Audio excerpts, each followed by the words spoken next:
Assalamualaikum warahmatullahi wabarakatuh. Hai semuanya, nama saya Syara Ayuni Fadila Putri. Saya dari kelas BKI 2B. Di sini saya akan menjelaskan tentang resume yang telah saya resum dari e-book yang berjudul Pendidikan Kewarganegaraan. Panduan untuk mahasiswa, pendidik, dan masyarakat secara umum. Karya Ibnu Huri, H.Esos, MPD. Selamat menyaksikan. Dalam bab 1 ini bertemakan pengantar perkuliahan pendidikan kewarganegaraan. Poin pertama, pendidikan kewarganegaraan di perguruan tinggi. Menurut Wirata 2001 menyatakan bahwa pendidikan kewarganegaraan merupakan suatu tubuh atau sistem pengetahuan yang memiliki A. Ontologi psikis behavior dan psikis kultur yang bersifat multidimensional. B. Epistemologi, research, development, dan diffusion dalam bentuk kajian ilmiah dan pengembangan program kulikuler, perilaku dan konteks sosial, kultural, warga negara, serta komunikasi akademis, kulikuler, dan sosial praktis pendidik demokrasi untuk warga negara di sekolah dan masyarakat, serta C. Aksiologi, memfasilitasi pengembangan body of knowledge, sistem pengetahuan atau disiplin pendidikan kewarganegaraan, melandasi dan memfasilitasi perkembangan dan pelaksanaan pendidikan demokrasi di sekolah dan di luar sekolah. Selanjutnya, yang poin kedua ada perkembangan pendidikan kewarganegaraan di perguruan tinggi. Perkembangan PKN di perguruan tinggi dimulai dengan mata kuliah Manipol atau USDEK, Pancasila dan Undang-Undang Dasar 1945, Filsafat Pancasila, pendidikan kewiraan, dan berkembang menjadi pendidikan kewarganegaraan sampai sekarang. Pendidikan kewiraan terlalu condong atau lebih berorientasi kepada aspek bela negara dalam konteks memenuhi kebutuhan pertahanan, pengembangan nilai-nilai demokrasi, nilai-nilai kemasyarakatan, penyadaran tentang ketaatan pada hukum serta disiplin sosial bukanlah tujuan pendidikan kewiraan. Metode pengajaran yang diterapkan juga tidak ada bedanya dengan pendidikan Pancasila, yang nilai intinya hanya proses indoktrinasi yang hanya memenuhi aspek kognitif, sedangkan aspek sikap dan perilaku belum tersentuh. Pendidikan kewarganegaraan yang dulu dikenal dengan pendidikan kewiraan adalah materi perkuliahan yang menyangkut pemahaman tentang persatuan dan kesatuan, kesadaran warga negara dalam bernegara, hak dan kewajiban warga negara dalam berbangsa dan bernegara. Sebagaimana yang tertuang dalam keputusan Ditjen Dikti nomor 267 2000 bahwa pengembangan materi perkuliahan tersebut dengan sendirinya juga dikembangkan kemampuan kepribadian dan kemampuan intelektual dalam bidang politik, hukum, kemasyarakatan, filsafat, dan budaya. Mata kuliah pendidikan kewarganegaraan serta pendidikan pendahuluan bela negara merupakan salah satu komponen yang tidak dapat dipisahkan dari kelompok mata kuliah pengembangan kepribadian dalam susunan kurikulum inti perguruan tinggi yang merupakan mata kuliah wajib untuk diambil setiap mahasiswa pada jenjang perguruan tinggi. Selanjutnya ada poin yang ketiga, tujuan PPKN diberikan di perguruan tinggi. Tujuannya yakni menurut Eskep Dirjen Dikti nomor 38 2002 agar mahasiswa yang pertama memiliki motivasi menguasai materi pendidikan kewarganegaraan, yang kedua mampu mengkaitkan dan mengimplementasikan dalam peranan dan kedudukan serta pentingnya sebagai individu, anggota keluarga atau masyarakat dan warga negara yang terdidik. Di bab 2 ada Pancasila sebagai dasar negara. Poin pertama yakni pengertian filsafat. Filsafat sebagai suatu proses yang dalam hal ini filsafat diartikan dalam bentuk suatu aktivitas berfilsafat dalam proses suatu pemecahan permasalahan dengan menggunakan cara dan metode tertentu yang sesuai dengan objeknya. Poin kedua adalah rumusan kesatuan sila-sila Pancasila. Kesatuan sila-sila Pancasila yang majemuk tunggal, hierarkis, piramidal juga memiliki sifat saling mengisi dan saling mengkualifikasi. Hal ini dimaksudkan bahwa dalam setiap sila terkandung nilai keempat sila lainnya, atau dengan kata lain dalam setiap sila senantiasa dikualifikasi oleh empat sila lainnya. Dan poin 3, kesatuan sila-sila Pancasila sebagai suatu sistem filsafat, di mana menurut Muluk 2010, Kailan 2004, Endang 2009 menyatakan bahwa Pancasila tersusun atas 5 sila yang merupakan sistem filsafat, yang pada hakikatnya merupakan suatu asas tersendiri, suatu fungsi tersendiri, namun secara keseluruhan merupakan suatu kesatuan yang sistematis. Susunan Pancasila adalah hierarkis dan berbentuk piramida, yaitu sila-sila Pancasila menunjukkan urutan sila-sila tersebut dalam suatu rangkaian tingkat dalam luasnya dan isi sifatnya, merupakan pengkhususan dari sila-sila di muka. Kesatuan sila-sila memiliki suatu sifat saling mengisi dan saling mengkualifikasi. Maksudnya yaitu satu sila terkandung nilai keempat sila lainnya. Secara filosofis, Pancasila sebagai suatu kesatuan sistem filsafat yang memiliki dasar ontologis, dasar epistemologis, dan dasar aksiologis yang berbeda dengan sistem filsafat lainnya, misalnya liberalisme, pragmatisme, dan sebagainya.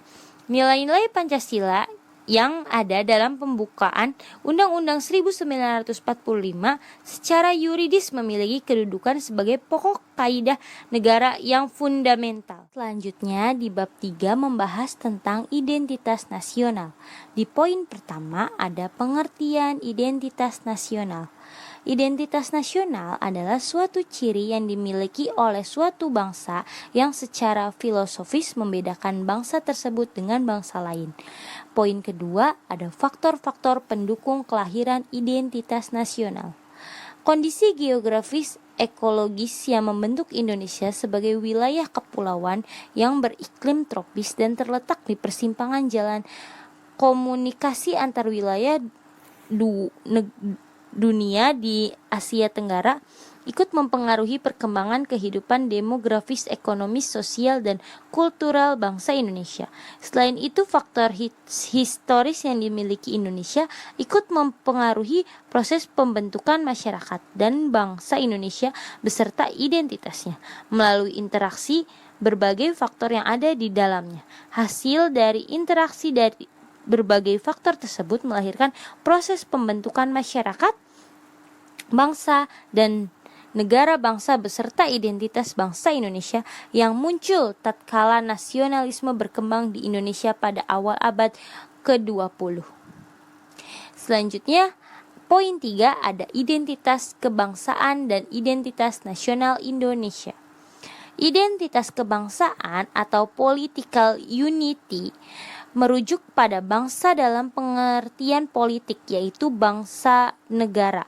Bisa saja dalam negara hanya ada satu bangsa, tetapi umumnya terdiri dari banyak bangsa. Karena itu, negara perlu menciptakan identitas kebangsaan atau identitas nasional yang merupakan kesepakatan dari banyak bangsa di dalamnya.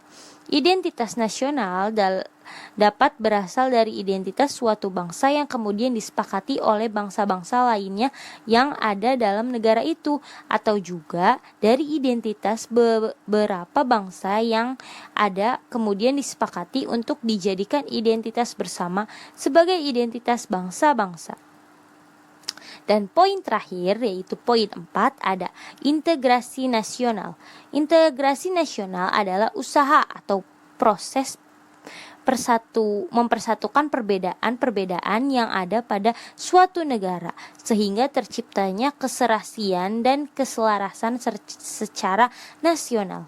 Sedangkan identitas nasional secara terminologis adalah suatu ciri yang dimiliki oleh suatu bangsa yang secara filosofis membedakan bangsa tersebut dengan bangsa lain. Selanjutnya di bab 4 ada konsep negara. Poin pertama ada proses bangsa Indonesia yang menjadi negara kesatuan Republik Indonesia. Konsepsi bangsa Indonesia terbentuk oleh pengalaman dan peran segenap suku-suku bangsa yang tersebar di seluruh kepulauan Nusantara. Belajar dari pengalaman perlawanan yang sifatnya kesukuan tidak membuahkan hasil, malahan membuat pemerintah kolonial Belanda bertambah kejam. Maka konsep perlawanan ditempuh melalui wadah pendidikan. Perjuangan melalui pendidikan itu dimulai dengan berdirinya Pergerakan Nasional Budi Utomo pada 20 Mei 1908 yang kini diperingati sebagai Hari Kebangkitan Nasional. Budi Utomo merupakan organisasi modern pertama yang membangkitkan kesadaran sebagai bangsa. Kehadiran Budi Utomo ini kemudian menjadi inspirasi tumbuh kembangnya organisasi-organisasi pergerakan kemerdekaan pemuda seperti Jong Java, Jong Batak Boun, Jong Sumateranen Boun, Jong Minahasa, Jong Celebes, dan sebagainya. Kemerdekaan pemuda meleburkan diri dalam suatu organisasi yang bersifat kebangsaan dengan nama Perhimpunan Pelajar Indonesia (PPPI) pada tahun 1922. Kesadaran sebagai bangsa yang telah diletakkan oleh Budi Utomo itu kemudian dipertegas dalam Kongres Pemuda II yang digagas oleh PPPI. Dapat dikatakan bahwa pada Kongres Pemuda II ini semua elemen kekuatan bangsa, khususnya pemuda dari seluruh penjuru Nusantara, hadir dan terwakili, termasuk beberapa tokoh pemuda Tionghoa. Pada Minggu 28 Oktober 1928 di Jalan Keramat Raya nomor 106 Jakarta pada saat penutupan Kongres Pemuda II, diumumkanlah rumusan hasil kongres yang berupa Sumpah Pemuda yang isinya adalah 1. Kami, putra dan putri Indonesia, mengaku bertumpah darah yang satu, tanah Indonesia. 2. Kami, putra-putri Indonesia, mengaku berbangsa yang satu, bangsa Indonesia. 3. Kami, putra dan putri Indonesia, menjunjung bahasa persatuan, bahasa Indonesia. Puncak dari perkembangan kejiwaan bangsa Indonesia menjelma menjadi suatu bentuk negara akhirnya terwujud pada saat pernyataan proklamasi kemerdekaan Republik Indonesia 17 Agustus 1945. Menurut Bung Karno, Republik Indonesia bukan negara agama tetapi adalah negara nasional di dalam arti meliputi seluruh badannya bangsa Indonesia dengan jiwa, sifat, corak yang sama dan hidup di atas wilayah yang nyata-nyata sebagai kesatuan. Selanjutnya di poin 2 ada unsur-unsur negara kesatuan Republik Indonesia.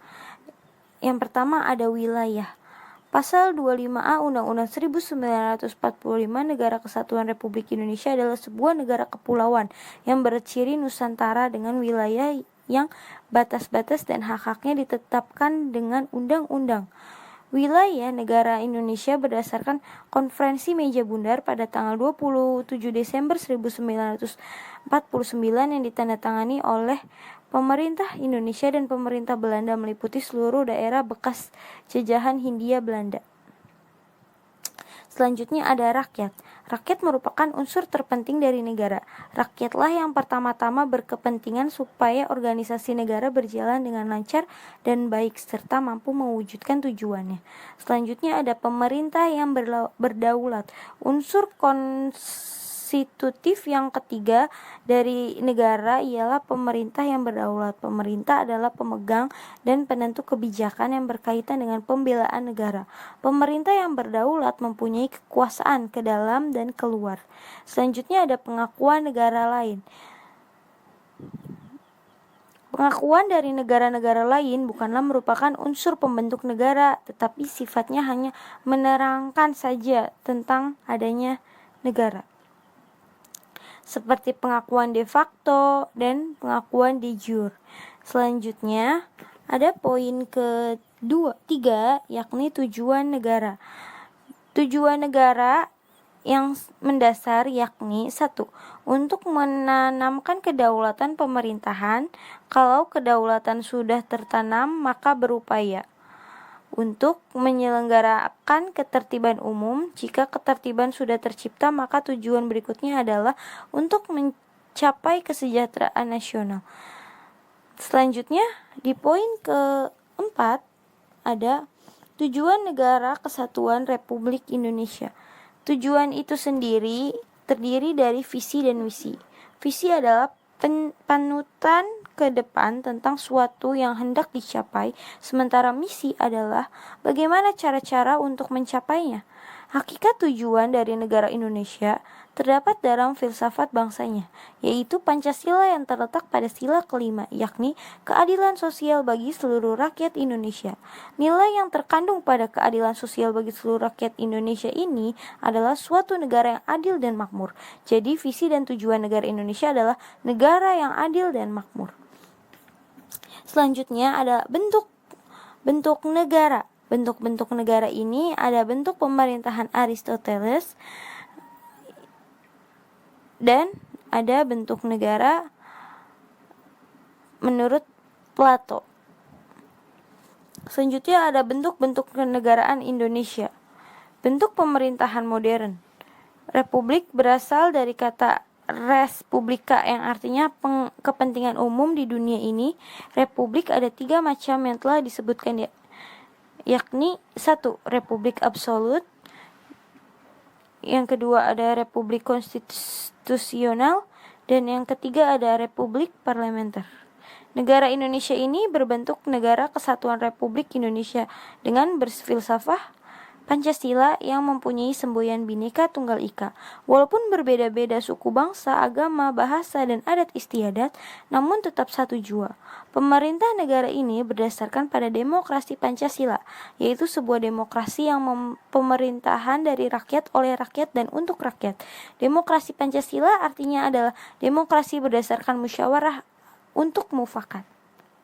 Selanjutnya di bab 5 ada konstitusi. Poin pertama adalah pengertian konstitusi. Konstitusi dalam negara adalah sebuah norma sistem politik dan hukum berbentukan pada pemerintahan negara. Biasanya dikodifikasikan sebagai bentuk dokumen tertulis atau formal. Hukum ini tidak mengatur hal-hal yang terpencil, melainkan hanya menjabarkan prinsip-prinsip yang menjadi dasar bagi peraturan-peraturan lainnya. Selanjutnya, poin kedua ada sistem konstitusi. Sebagaimana yang dinyatakan oleh Adnan Bayung Nasution dalam bukunya yang berjudul Aspirasi Pemerintah Konstitusi di Indonesia, Studi Sosiolegal atau Konstituante 1956 sampai 1959, bahwa meskipun suatu pemerintah telah memiliki konstitusi atau undang-undang dasar yang telah mengatur prinsip-prinsip paham konstitusionalisme tersebut, akan tetapi tidak diimplementasikan dalam praktik penyelenggaraan bernegara, maka pemerintah tersebut belumlah dapat dikatakan sebagai pemerintah konstitusional. Atas pemahaman terhadap paham konstitualisme tersebut dapat digarisbawahi bahwa konstitusi atau undang-undang dasar mempunyai derajat supremasi dalam suatu negara, dalam artian menjadi roh bagi tertib hukum suatu negara. Selanjutnya ada materi muatan konstitusi. Perihal yang terkandung dalam teori konstitusi itu tidak hanya membuat masalah yuridis atau hukum, namun juga dapat membuat faktor-faktor kekuatan yang nyatanya dalam masyarakat. Adapun suatu konstitusi dapat dikatakan memuat teori konstitusi secara lengkap apabila merupakan 1. Hasil filsafat, 2.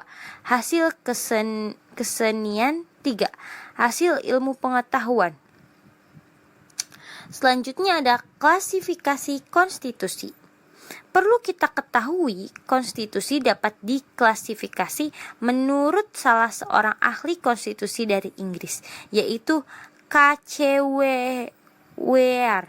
mengklasifikasikan konstitusi sebanyak 5 macam, yakni A. Konstitusi tertulis dan konstitusi tidak tertulis. B.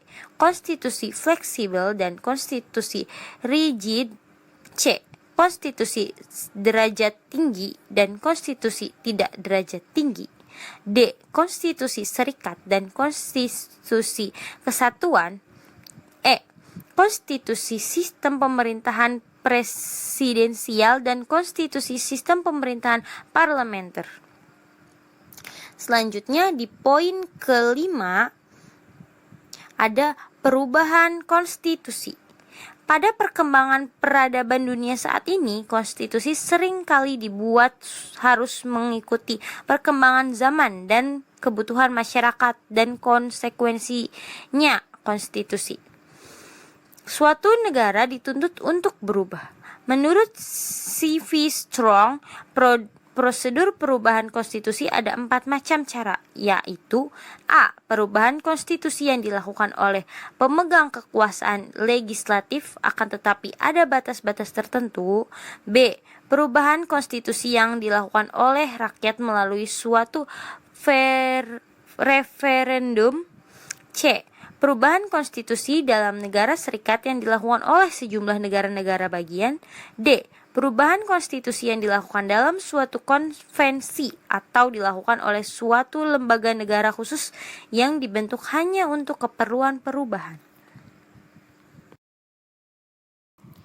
Selanjutnya di bab 6 ada hak asasi manusia dan hak dan kewajiban. Poin pertama adalah pengertian hak asasi manusia.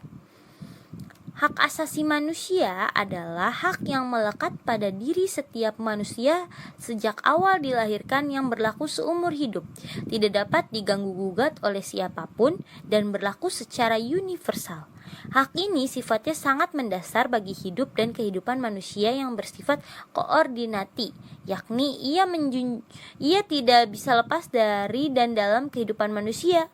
Sebagai warga negara yang baik, kita mesti menjunjung tinggi nilai hak asasi manusia tanpa membeda-bedakan status, golongan, keturunan, jabatan, dan lain sebagainya. Selanjutnya di poin 2 ada macam-macam hak asasi manusia. Yang pertama ada hak asasi pribadi, yang kedua ada hak asasi hukum, yang ketiga ada hak asasi ekonomi, dan yang keempat ada hak asasi peradilan.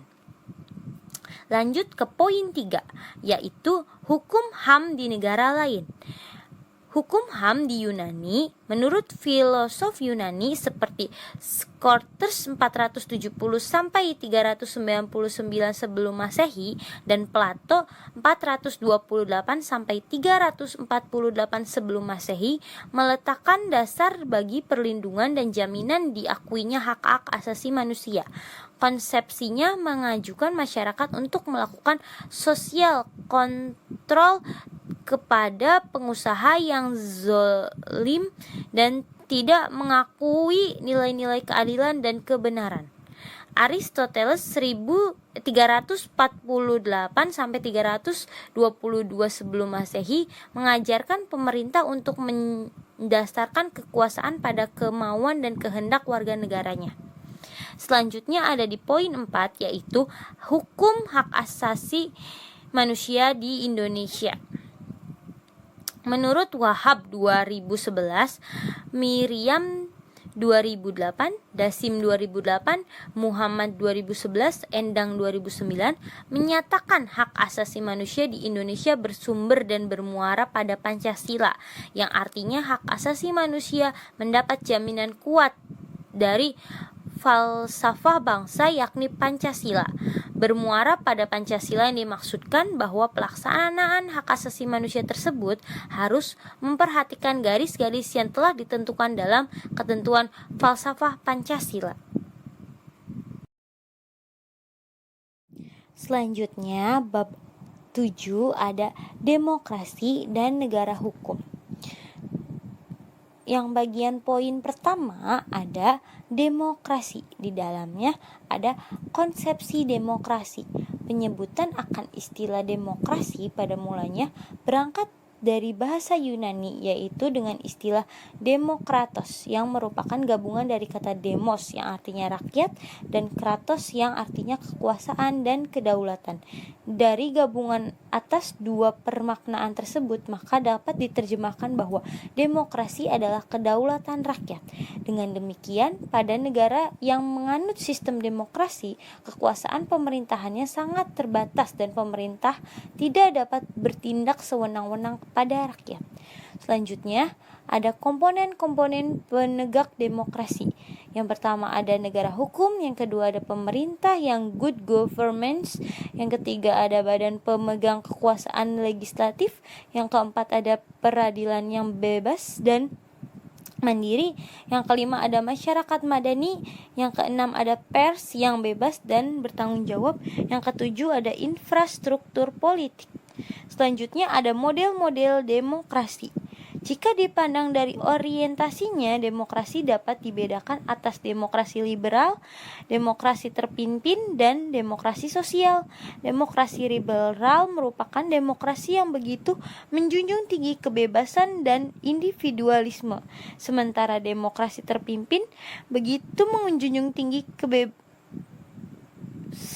demokrasi terpimpin ialah demokrasi yang dipimpin oleh pemimpin negara, di mana pemimpin negara tersebut beranggapan bahwa rakyatnya telah mempercayakan kepada untuk memimpin demokrasi di negaranya. Sedangkan demokrasi sosial adalah demokrasi yang begitu menaruh kepedulian yang besar terhadap keadilan sosial dan egalitarian. Selanjutnya poin yang kedua ada negara hukum. Negara hukum adalah negara yang memberikan perlindungan hukum bagi warga negaranya berdasarkan atas keadilan. Negara hukum Indonesia, penegasan Indonesia sebagai negara hukum sudah begitu jelas tampak pada pasal 1 ayat 3 Amandemen ketiga Undang-Undang Dasar 1945 yang menyebut bahwa negara Indonesia adalah negara hukum. Jadi dapat dipahami bahwa segala sikap tindakan yang dilakukan ataupun diputuskan oleh alat negara dan masyarakat haruslah berdasar pada hukum. Hal ini telah menunjukkan adanya supremasi hukum atau kekuasaan tertinggi dalam negara hukum. Selanjutnya di bab 8 bertemakan geopolitik Indonesia dalam wujud wawasan Nusantara. Poin pertama ada pengertian geopolitik. Secara umum, geopolitik adalah cara pandang dan sikap bangsa Indonesia mengenai diri, lingkungan, dan yang berwujud negara kepulauan berdasarkan Pancasila dan Undang-Undang Dasar 1945. Pentingnya geopolitik bagi Indonesia adalah untuk dapat mempertahankan negara dan berperan penting dalam pembinaan kerjasama dan penyelesaian konflik antara negara yang mungkin muncul dalam proses pencapaian tujuan. Selanjutnya di poin 2 ada teori-teori paham kekuasaan. Menurut Machiavelli, kekuasaan suatu bangsa negara dapat saja dicapai apabila dilakukan dengan menghalalkan segala cara untuk merebutnya. Cara utama yang harus dilakukan adalah menerapkan politik divide impera atau politik pecah belah. Kemudian pihak yang kuat tentulah akan tetap bertahan. Sementara bagi Napoleon Bonaparte, kekuasaan suatu negara dapat dicapai apabila didukung oleh militer yang kuat, logistik dan ekonomi yang kuat, serta didukung pula dengan penguasaan dibanding ilmu pengetahuan teknologi. Sedangkan menurut Clausewitz, satu-satunya cara untuk memperoleh ataupun memperluas kekuasaan yakni dengan melakukan peperangan. Sedangkan bagi Foumbach dan Hegel, kekuasaan suatu negara dapat direbut kalau didukung oleh surplus ekonomi negara tersebut. Selanjutnya di poin 3 ada latar belakang pemikiran berdasarkan kewilayahan Nusantara.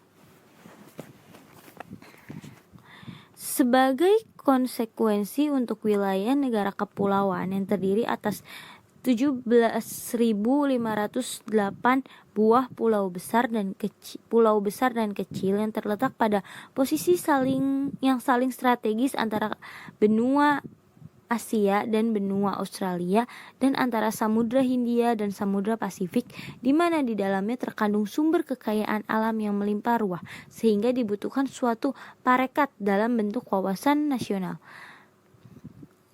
Latar belakang ini ada latar belakang berdasarkan susunan sosial kebudayaan bangsa Indonesia yang di dalamnya dengan begitu heterogennya masyarakat Indonesia yang terdiri dari ratusan suku bangsa yang mana masing-masing memiliki adat istiadat, bahasa daerah, agama, dan kepercayaan sendiri sehingga sangat rentan sekali untuk memunculkan konflik, terlebih dengan kesadaran masyarakat yang relatif masih rendah dan jumlah masyarakat terdidik yang relatif belum merata. Maka dengan kondisi seperti ini sangat memerlukan suatu pendekatan dalam bentuk wawasan nasional yang disebut dengan wawasan Nusantara. Selanjutnya ada latar belakang pemikiran berdasarkan kesejahteraan bangsa Indonesia. Dari aliran peristiwa yang berkesinambungan bagi bangsa Indonesia dengan pemikiran untuk bersatu sebagai suatu bangsa sudah dirintih sejak tahun 1903 oleh Budi Utomo yang kemudian diikrarkan melalui Sumpah Pemuda pada tahun 1928 dan pada akhirnya dinyatakan sebagai suatu negara pada waktu proklamasi kemerdekaan tanggal 17 Agustus 1945. Selanjutnya di poin keempat yakni ada konsepsi wawasan Nusantara. Jika dipandang sebagai etimologi, wawasan Nusantara diambil artinya dari penggalan kata yang ada pada wawasan Nusantara itu sendiri, di mana istilah wawasan berangkat dari istilah wawas yang artinya pandang, sementara akhiran pada kata wawasan adalah untuk menunjuk kepada arti cara. Maka wawasan berarti cara pandang dan Nusantara sendiri berarti Indonesia. Jadi selanjutnya ada poin kelima yaitu arah pandang wawasan nasional. Dengan segenap faktor-faktor pembentuk identitas nasional Indonesia, maka konsekuensi yang harus dimiliki oleh wawasan nasional Indonesia haruslah meliputi arah pandang ke dalam dan keluar. Untuk arah pandang ke dalam haruslah dapat menjamin integrasi nasional yang mengandung arti bahwa bangsa Indonesia harus peka dan berusaha mencegah sedini mungkin faktor yang dapat menimbulkan disintegrasi bangsa dengan upaya untuk tetap membina dan memelihara persatuan dan kesatuan dalam hidup. Selanjutnya ada poin ke-5 yakni fungsi wawasan Nusantara. Menurut Afandi 2011, Wahab 2011, Budiarjo 2008, Mansyah 2008, Erwin 2011, Herimanto 2008 menyatakan sebagai wawasan Nusantara. Maka secara ideal wawasan Nusantara harus berfungsi dan mampu memberikan pedoman, arah, dan tuntutan bagi perjuangan untuk mencapai tujuan nasional. Di bab 9 ada sistem penyelenggaraan organisasi negara, di mana poin pertamanya adalah pengertian dari penyelenggaraan organisasi negara. Menurut Budimansyah 2008, Erwin 2011, Hamid 2010, Herimanto 2008, Kailan 2004, Komara 2009 menyatakan organisasi merupakan wadah di mana banyak orang yang berkumpul bekerja sama untuk mencapai tujuan yang sama, yakni untuk mensejahterakan rakyat. Penyelenggaraan negara adalah pejabat negara yang menjalankan fungsi eksekutif, legislatif, atau yudikatif, dan pejabat lain yang fungsi dan tugas pokoknya berkaitan dengan penyelenggaraan negara sesuai dengan ketentuan peraturan perundang-undangan yang berlaku. Pasal 1 Undang-Undang Nomor 28 Tahun 1999. Dalam pembahasan selanjutnya, maka penyelenggaraan dalam pembahasan ini meliputi keseluruhan lembaga negara, baik eksekutif, legislatif, maupun yudikatif, sebagaimana dimaksud dalam Undang-Undang Dasar 1945, yaitu MPR, Presiden, DPR, DPD, MA, KY, MK, dan BPK. Selanjutnya ada poin 2, yakni tugas dan fungsi dari lembaga penyelenggara negara. Yang pertama, ada MPR atau Majelis Permusyawaratan Rakyat yang tugasnya adalah mengubah dan menetapkan undang-undang dasar. Dan yang kedua ada memutuskan usul DPR berdasarkan putusan Mahkamah Konstitusi.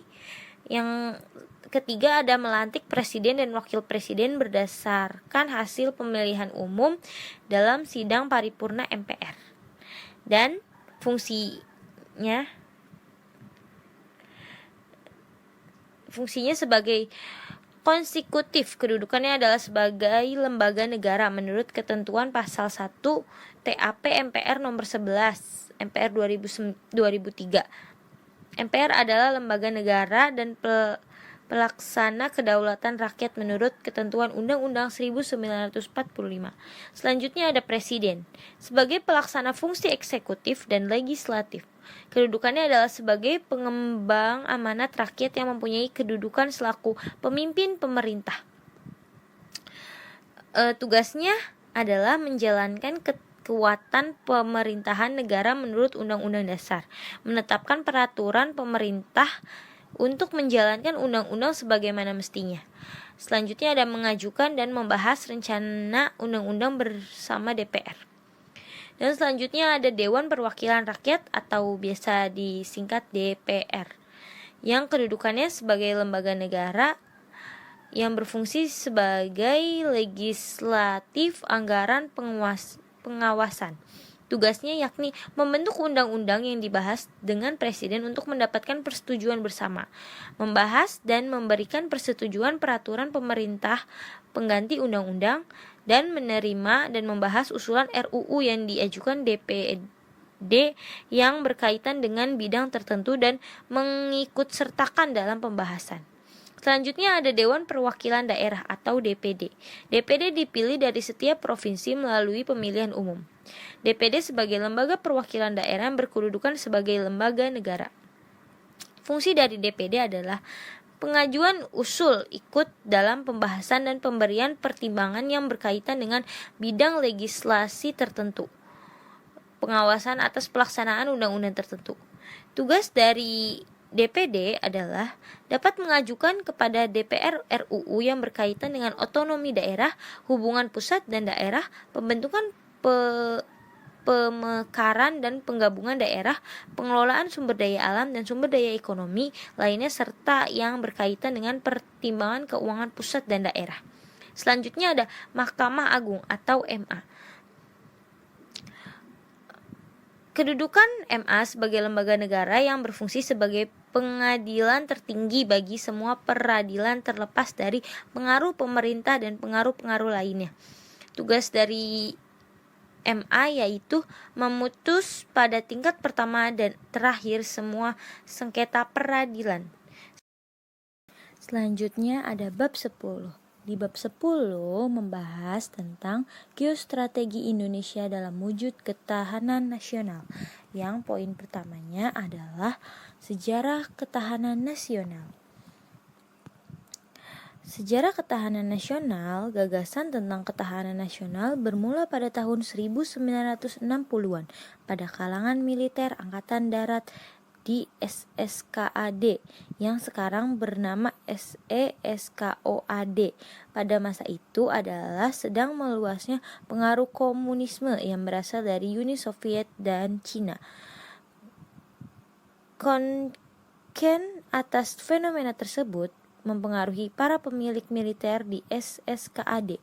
Mereka mengadakan pengamatan atas kejadian tersebut, yaitu tidak adanya perlawanan yang gigih dan ulet di Indochina dalam menanggapi eksploitasi komunis. Selanjutnya di poin 2 ada pengertian ketahanan nasional. Menurut Aziz 2001, Kartono 2009, Komara 2009, Mauris 2007, Jodikoro 2003, Supoto 2010 menyatakan strategi Indonesia pada hakikatnya merupakan kondisi dinamik suatu bangsa dalam wujud keuletan dan ketangguhan untuk mendukung kemampuan untuk mengembangkan kekuatan nasional dalam menghadapi dan menguasai segala tantangan, ancaman, hambatan, serta gangguan baik yang datang dari luar maupun dari dalam, yang langsung maupun tidak langsung, membahayakan integritas, identitas, kelangsungan hidup bangsa dan negara, serta perjuangan mengejar tujuan hidup. Selanjutnya, di poin ketiga ada hakikat ketahanan nasional. Hakikat ketahanan nasional Indonesia adalah keuletan dan ketangguhan bangsa yang mengandung kemampuan mengembangkan kekuatan nasional untuk dapat menjamin kelangsungan hidup bangsa dan negara dalam mencapai tujuan nasional. Hakikat konsepsi nasional Indonesia adalah pengaturan dan penyelenggaraan kesejahteraan dan keamanan secara seimbang, serasi dan selaras dalam seluruh aspek kehidupan nasional. Dalam konteks ketahanan nasional ada ketahanan nasional sebagai status kenyataan nyata atau rela. Terus ada ketahanan nasional sebagai konsepsi, dan yang terakhir ada ketahanan nasional sebagai metode berpikir atau metode pendekatan. Selanjutnya di poin keempat ada konsepsi dan fungsi ketahanan nasional. Kedudukan dan fungsi konsepsi ketahanan nasional. Yang pertama ada kedudukan konsepsi ketahanan negara merupakan suatu ajaran yang diyakini kebenarannya oleh seluruh bangsa Indonesia serta merupakan cara terbaik yang perlu diimplementasikan secara berlangsung dalam rangka membina kondisi kehidupan nasional yang ingin diwujudkan.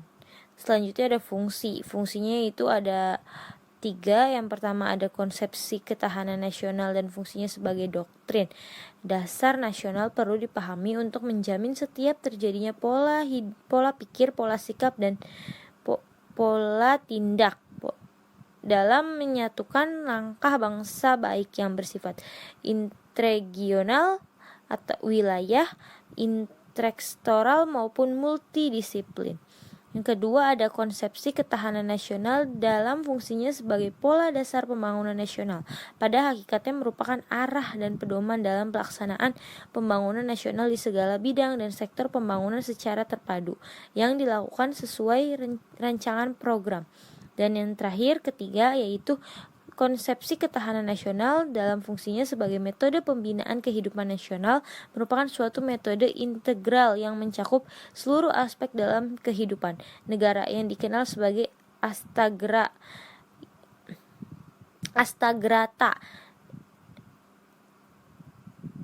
Astagarta yang terdiri dari aspek alamiah. Selanjutnya di poin kelima ada asas-asas ketahanan nasional.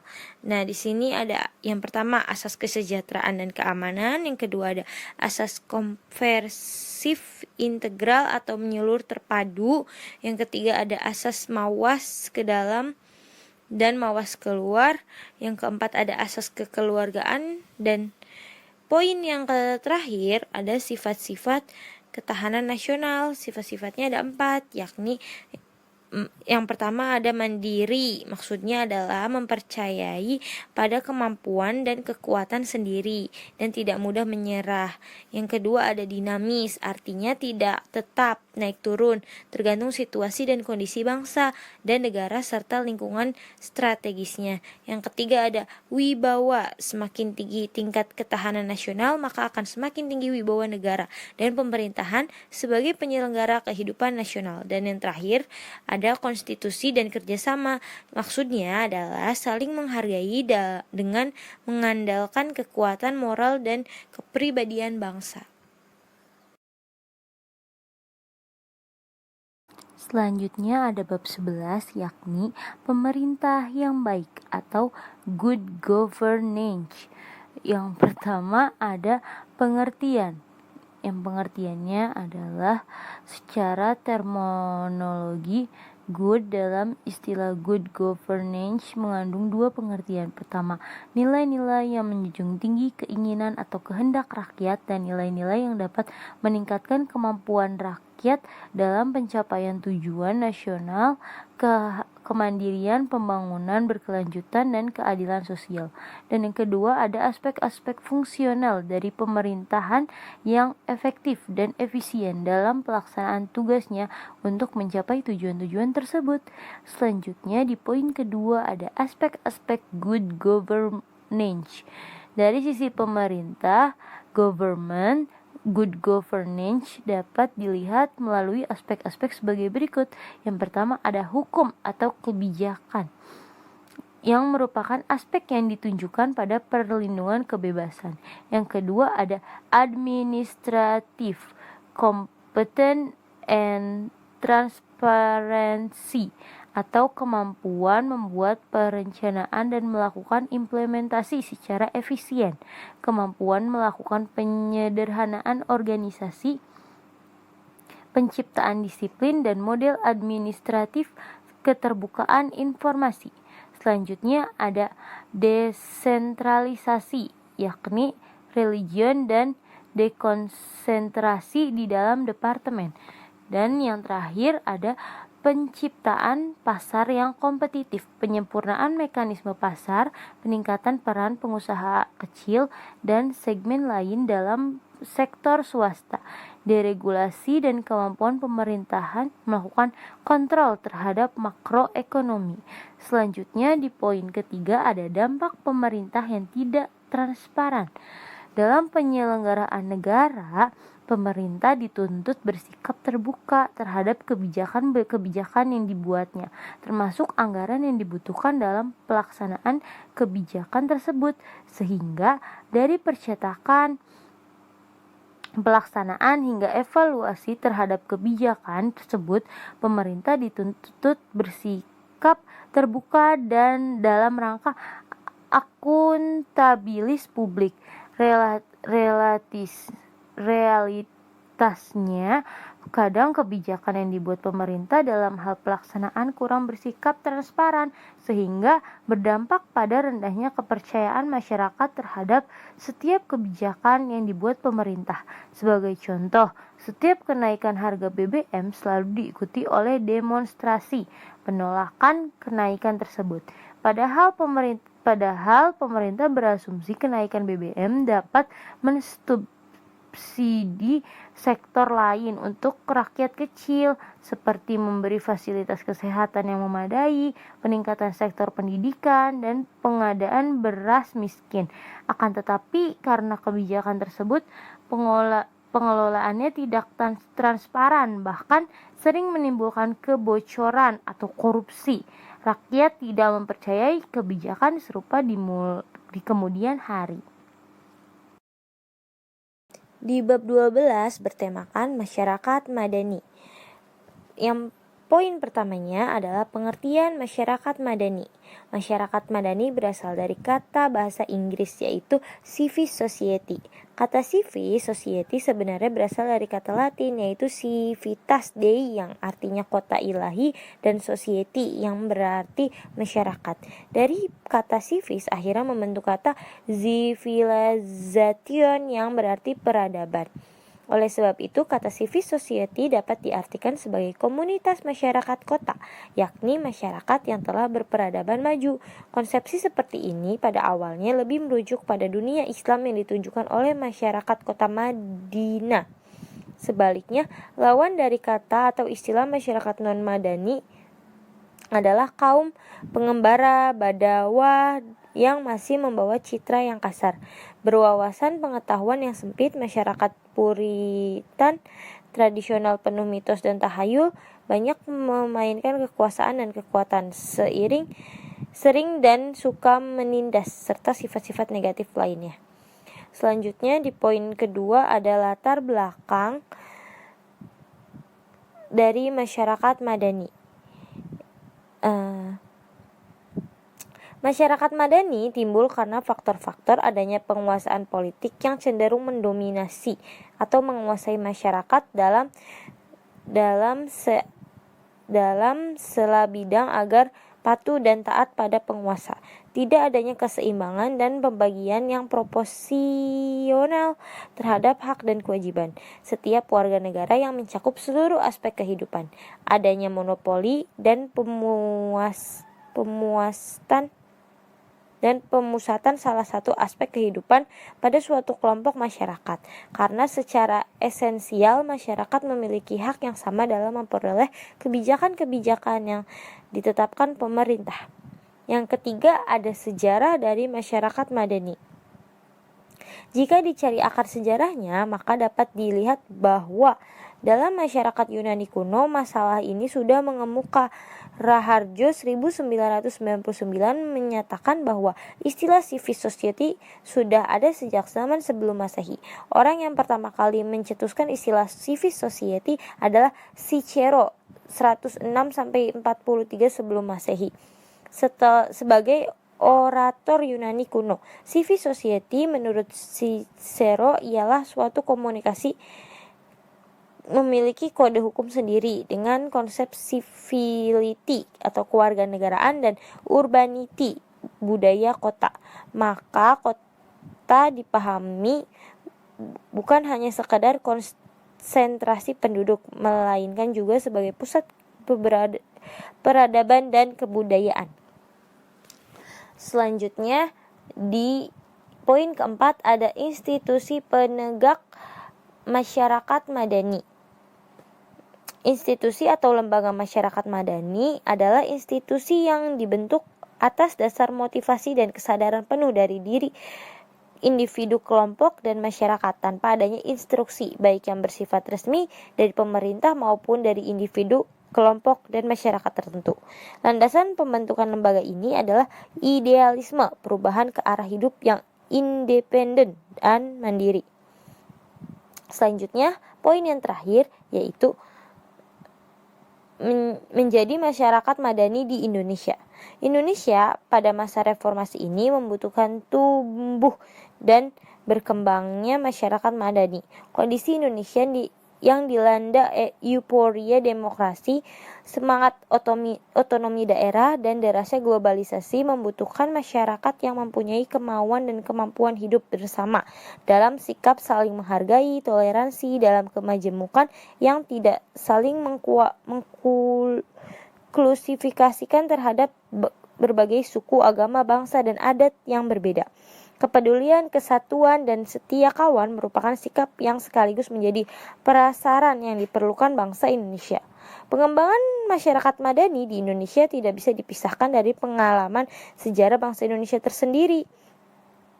Kebudayaan, adat istiadat, pandangan hidup, kebiasaan, rasa sepenegaraan, cita-cita, dan hasrat bersama sebagai warga dan sebagai bangsa tidak mungkin lepas dari lingkungan serta sejarahnya. Dan juga membangun masyarakat yang berbudaya modern. Membangun masyarakat yang menyangkut pembangunan teknologi dan aspek organisasi dari yang tradisional ke arah pola-pola ekonomis dan politis yang menjadi ciri masyarakat yang stabil. Transformasi budaya ini termasuk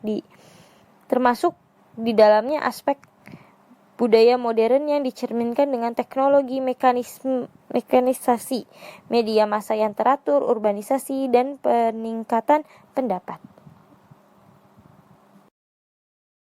Demikian hasil penjelasan dari resume yang telah saya bacakan. Kurang lebihnya mohon maaf. Wabillahi taufiq wal hidayah. Wassalamualaikum warahmatullahi wabarakatuh.